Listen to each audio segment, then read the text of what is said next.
15 जनवरी को होने वाले मनपा चुनाव किसी भी राजनीतिक पार्टी के लिए आसान नहीं है।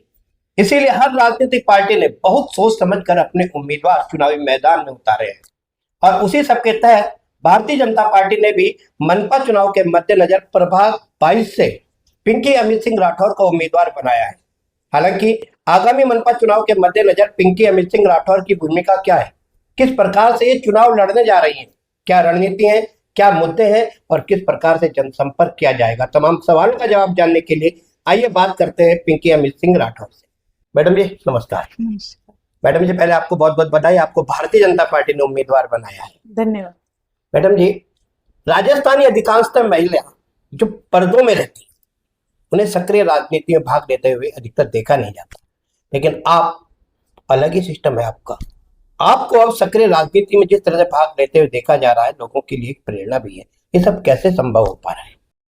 ये परिवर्तन के लिए है कि अभी इतने दिन तक हम लोग घूंघट में रहे, पर्दे में रहे, पर अभी बाहर आना भी जरूरी है क्योंकि अभी बच्चे भी पढ़ रहे, तो हम लोग को भी लगता है कि हम लोग भी बाहर निकले और घूंघट से बाहर निकले हम लोग। मतलब समय की मांग है। हाँ, कि कई बार घूंघट को त्यागना पड़ता है, जनसेवा करने के लिए बाहर निकलना पड़ता है।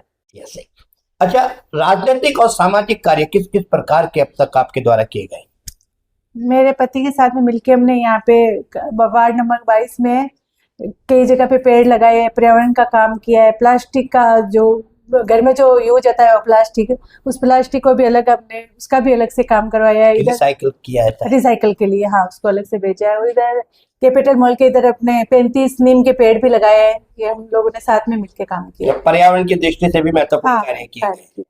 ठीक है, महिलाओं के लिए आपके द्वारा किस किस प्रकार के कार्य किए गए? हम लोग महिलाओं के अधिकार के लिए हम लोग लड़े। महिलाओं के पे जो अत्याचार सब होते हैं उनसे उनको बाहर निकालने के लिए उनको एकत्रित करके उनको समझाने का काम है, ये सब हम लोगों ने किया है। और अब उनको पर्दा छोड़ के बाहर आने के लिए हम लोग उनको बाहर आने की कोशिश कर रहे हैं और निकलेंगे भी सब लोग।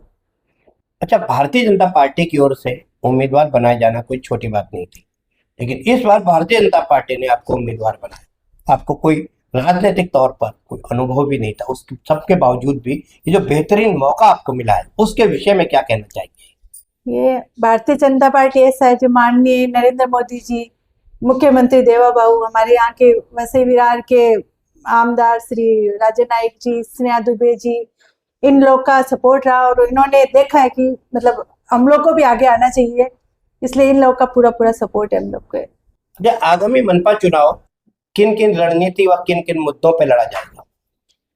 यही जो यहाँ की जो समस्या रहेगी बुजुर्गों के लिए रहेगा, हमारे यहाँ पे गार्डन का है वो सब करना है, सड़कों के लिए ये सब हम लोग करेंगे। जो वार्ड क्रमांक 22 के लिए जो भी रहेगा सबसे अच्छा से अच्छा काम करने की कोशिश करेंगे। अच्छा, आपको लगता है कि चुनाव बहुत आसान है? ये तो बहुत मुश्किल चुनाव है और आपको कोई अनुभव भी नहीं है, किस तरह से इस मुश्किल चुनाव को जीता जाए? सब समाज हमारे साथ में है तो इसमें शायद मुश्किल हम लोग को नहीं आएगी।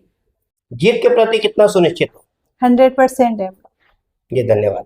आपने देखा कि किस तरह से हमारे सभी सवालों का इन्होंने निरंतर बेहिचक जवाब दिया। इन्होंने स्पष्ट तौर पर कहा है कि महिलाओं के अधिकारों की लड़ाई लड़ने के लिए हमने घूंघट छोड़कर सक्रिय राजनीति में कदम रखा है।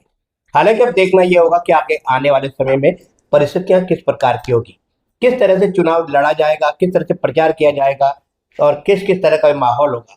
तमाम जानकारी लेकर हम फिर हाजिर होंगे। तब तक के लिए इजाजत दीजिए। नमस्कार।